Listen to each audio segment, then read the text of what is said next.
Now let's talk about the operators है। सीमा operator चाहिँ अब हामीले चाहिँ अरिथमेटिक अपरेटर भन्ने बित्तिकै अरिथमेटिक अपरेटर भनेर बुझ्यो हुन्छ होइन। अब कुनै पनि भेरिएबल्सको भ्यालुहरूलाई अपरेट गर्नलाई चाहिँ हामीले के हुन्छ भन्दाखेरि भेरिएबलको भ्यालु अथवा चाहिँ न्युमेरिकल भ्यालुहरू अपरेट गर्नलाई चाहिँ हामीले अपरेटर युज गरिरहेको हुन्छौँ होइन। Is explain here. यस हाम्रो अपरेटरहरू चाहिँ यस्तो यस्तो हुन्छ क्या। जस्तो इन्ट माइनम इक्वल्स टु 100 + 50 भनेको एउटा अपरेटर भयो होइन। प्लस अपरेटर इज दुईवटा भ्यालुको लागि युज भइरहेको हुन्छ, तर हामीले यसरी एसाइन गरेर पनि हामीले त्यसलाई गरिरहेको हुन्छौँ होइन। अनि डिफ्रेन्ट अपरेसनहरू हुन्छ। जस्तो इक्जाम्पल यो भयो होइन, भेरिएबल र यो नम्बर होइन, दुइटै भेरिएबल यसरी गरिरहेको हुन्छौँ। अनि सीमा चाहिँ बेसिकल्ली कति रहेछ भने 5 टाइप्स अफ अपरेटर छ। They are arithmetic operators, assignment operator, comparison operator, logical operators, bitwise operator भनेर छ होइन। अरिथमेटिक अपरेटरमा चाहिँ प्लस माइनस होइन, plus addition, subtraction, multiplication, division, modulus, increment, decrement भनेर छ होइन। अब यस्तो हुन्छ होइन। यसै इक्जाम्पलमा चाहिँ यसरी गरिरहेको हुन्छ। इन्क्रिमेन्ट भनेको चाहिँ +1ले गर्ने होइन, -1ले गर्ने भने डिक्रिमेन्ट चाहिँ होइन, यही भइहाल्यो। अब यसलाई यसको इक्जाम्पलमा गरे you can try it. Simple छ, जस्ट टु यो चाहिँ अलिकति रिमाइन्डर मात्रै भयो है। You can try it. म लिङ्क राखिदिन्छु, त्यहाँबाट ट्राई गर्न सकिन्छ है मजाले, अथवा चाहिँ आफैले पनि इक्जाम्पल राखेर गर्न सकियो। एसाइनमेन्ट अपरेटर, एसाइनमेन्टमा चाहिँ के गर्ने, एसाइन गर्ने है भनेको एक्स इक्वल्स यसरी एसाइन गर्ने, अथवा एक्स इक्वल्स टु यसरी एडिसन एसाइनमेन्ट भनेको यो एडिसन एसाइनमेन्ट, मल्टिप्लिकेसन एसाइनमेन्ट होइन। अनि डिफ्रेन्ट हामीले गर्न सक्छौँ कि यो केसमा चाहिँ भनेको एडिसन मात्रै नभएर हामीले अरू कुराहरू पनि एक्सप्लेन गर्न सक्छौँ होइन। जस्तो चाहिँ यहाँ हेऱ्यो भनेदेखि यो चाहिँ एडिसन प्लस अगाडि राख्यो, यो चाहिँ के छ, यो एसाइनमेन्ट भयो मात्रै भने एसाइनमेन्ट अपरेटर भनेको इक्वल्स टु मात्रै भयो। अब यहाँनिर चाहिँ अगाडि प्लस राख्थ्यो भने एडिसन एसाइनमेन्ट भयो, माइनस राख्थ्यो भने सब्ट्र्याक्सन एसाइनमेन्ट भयो, अनि मल्टिप्लिकेसन राख्थ्यो भने एस्टेक राख्थ्यो भने मल्टिप्लिकेसन, त्यसपछि यो राख्थ्यो भने के हुने भयो, डिभाइड होइन, डिभिजन मल्टिप्लिकेसन। त्यसपछि मल्टिप्लिकेसन भन्दाखेरि मोडुलस एसाइनमेन्ट होइन। यो भनेको के हो, यो भनेको बिटवाइज एन्ड हो है। बिटवाइज एन्ड भनेको अब यसको यो निकाल्ने, बाइनरी भ्यालु निकाल्ने होइन। त्यस के हुन्छ 1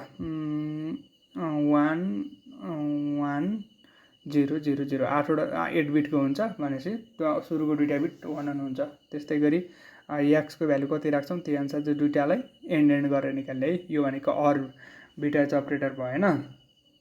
त्यस्तै गरी यो भनेको के हो, एक्सओआर हो है, नझुक्किने है। एक्सओआर भनेको के हुन्छ, दुईवटा सेम भयो भनेदेखि 0 हुन्छ, अपोजिट भयो भने 1 र 0, अथवा 0 र 1 भयो भने 1 हुन्छ है। त्यसपछि यो भनेको के हो, यो भनेको चाहिँ हाम्रो यो सिफ्ट हो है। यस्तो सिम्बल देख्ने बित्तिकै के हुन्छ, सिफ्ट हुन्छ है। यतापट्टि भयो भने यतापट्टि भयो भने। अब यसले चाहिँ कता राइट ह्यान्डपट्टि गरेको छ भने के हुन्छ, यसलाई राइट सिफ्ट भन्छ होइन। यो भनेको लेफ्ट सिफ्ट भयो भनेको चाहिँ त्यो पोजिसनबाट अब जस्तो यो एउटा नम्बर भयो, यो अर्को नम्बर भयो होइन। अनि त्यसपछि के हुन्छ, यसको बिट निकाल्ने। जस्तो चाहिँ यहाँनिर एक्स भनेको 5 छ, अब 3 भनेपछि चाहिँ 3 प्लेस चाहिँ के हुनु पऱ्यो, लेफ्टतिर आउनु पऱ्यो क्या है, लेफ्टतिर आउनु पऱ्यो। अब यहाँनिर 5 छ 3 छ भने 3 पोजिसन चाहिँ के हुनु पऱ्यो, यसरी राइट सिफ्ट हुनु पऱ्यो है, यसरी हुन्छ है। त्यसपछि भनेको अर्को हाम्रो कम्प्यारिजन अपरेटर भनेर छ होइन। कम्प्यारिजन अपरेटर भनेको चाहिँ जस्तो दुईवटा नम्बर छ भनेदेखि त्यसलाई चाहिँ greater than, less than, equals to के छ, ट्रु फल्सहरू रिटर्न गर्ने है। जस्तो चाहिँ एक्स इक्वल्स टु 5 छ, वाइ इक्वल्स टु 3 छ भनेपछि यसले X is greater than Y भनेपछि यसले के गर्छ, 1 रिटर्न गर्छ। 1 भनेको ट्रु हो होइन, अनि 0 भनेको फल्स हो है। कम्प्यारिजनले आइदर 1 अथवा 0 चाहिँ रिटर्न गर्छ। 1 भनेको ट्रु हो, 0 भनेको फल्स हो है। सिम्पल इज द्याट होइन, बुलियन भ्यालुजहरू रिटर्न गर्छ।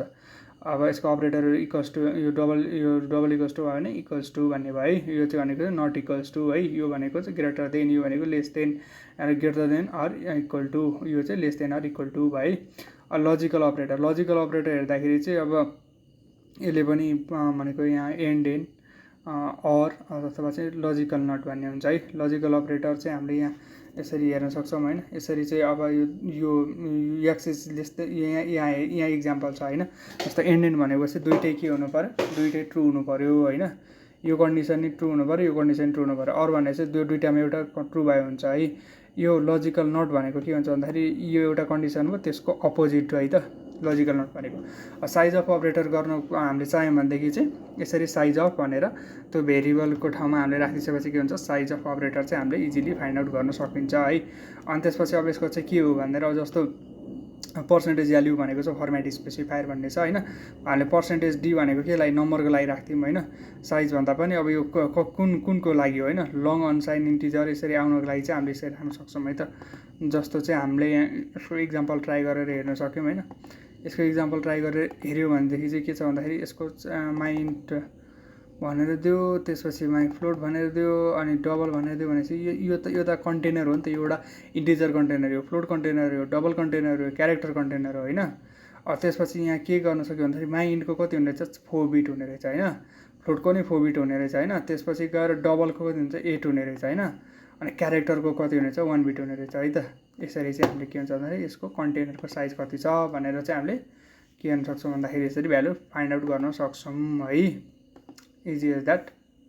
अनसाइन इन्टिजर रिटर्न गर्छ यो उयोले चाहिँ होइन, लङ अनसाइन भनेर यसरी चाहिँ रिटर्न गरिरहेको हुन्छ। अनि लङ त्यही हो, डी भन्दा पनि लङ छ, यसले चाहिँ धेरै कभर गर्ने भयो है। अब हाम्रो अपरेटर्समा यति नै भयो। अब हाम्रो चाहिँ एउटा अलिकति यो फर्मेट स्पेसिफायर मजाले बुझेको थिएन। अब let's explore format specifier in next section.